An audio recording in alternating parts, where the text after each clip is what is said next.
Now in video 2, we're going to try a couple of different examples. In our first one, it's got like terms. And what I mean by that is I've actually got digits all the way to the thousandths for each of these numbers.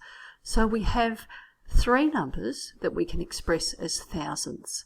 Because they've got three digits each, and we're going to express them as thousandths, it means when we're actually putting them in order, we can actually compare them a little more easily. So we've got 34 thousandths, 304 thousandths, and 267 thousandths. So by using the fact that they've got the three digits and thinking of each of the numbers in thousandths, we can compare the actual digits. And the smallest number is 34 thousandths, because 34 is less than 304 and 267. So let's put 34 thousandths first. Well, it already is first, so we can actually give that a tick so we know it's in its final place. Now, 267 is smaller than 304, so 267 thousandths is smaller than 304 thousandths. So we can swap the order of those two numbers. And now we've got a list in ascending order. And remember, ascending means going up from smallest to largest. Now this time we don't have like terms, so place value is going to be really important here. I've got four numbers. One of them is 7 2/10, or 7.2. It doesn't have three digits after the decimal point, whereas the others do. So I need to actually think about place value here. So I'm going to put a place value table down, but you may not need to do that. You may find working through this just as you go along helps you, but if you want to work with a place value table, you can easily draw some lines and pop some headings in. So let's put our first number in. We've got 7 units and 2/10. Our second number has 7 units, no tenths, no hundredths, but 2 thousandths. Remembering that 2 thousandths, that's quite small, isn't it? The next number has 7 units, no tenths, 2 hundredths, and no thousandths. And our fourth and final number is 7 units, 2 tenths, no hundredths, and 2 thousandths. Now, when we compare these, we've got a couple of different ways we could do it.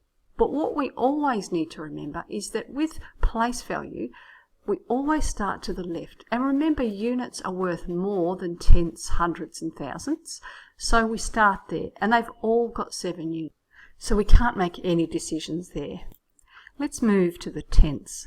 And what we've got here is two numbers that have a 2 in the tenths. So we still can't actually pick one of the numbers that's larger than the other. Remember, we're looking for descending order, so the number at the top of our list needs to be the largest. But what we can do is actually hide the other two numbers for now and just focus on these two, because it will be one of these two. These two have both got 2 tenths, so they're bigger than the other two numbers. So we need to move to the hundredths place just for these two numbers. And this one's got 0, and the other one has nothing there. Well, if there's nothing there, it's equivalent to having 0. There's no hundredths. So we can't still tell these two numbers apart. So we assume they both have a 0 in the hundredths place. We need to check the thousandths. Now the number at the bottom has 2 in the thousandths place, but the top number has nothing there, which is equivalent to 0. So the number at the bottom is our largest of these two numbers, and it's actually the largest of all the 4 numbers, because remember, the other two numbers have no tenths, so those two numbers are smaller than both of these two. So what we're going to do now is put 7.202 at the top of our list, and 7.2, or 7 2/10, second. So let's put that up there, put that in second, and we've shuffled the other two numbers down. Now we can actually unveil the other two again and have a look. We've got 7 with 2 thousandths and 7 with 2 hundredths. So we need to compare these two numbers to see which is largest. They've both got a 7 in the units place. They've both got a 0 in the tenths, but the number at the bottom has 2 in the hundredths, so we don't need to check any further. That number's bigger, So let's switch the order of these two numbers.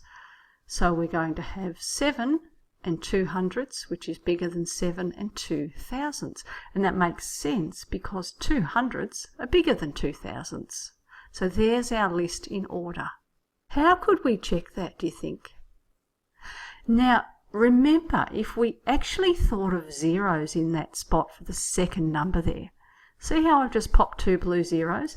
What that means is I've actually got like terms now, and I can actually think of them all as 7 and some thousandths. The first number is 7 and 202 thousandths, 7 and 200 thousandths, 7 and 20 thousandths, and 7 and 2 thousandths. So we can actually see that they are in the correct order by renaming our second number to thousandths.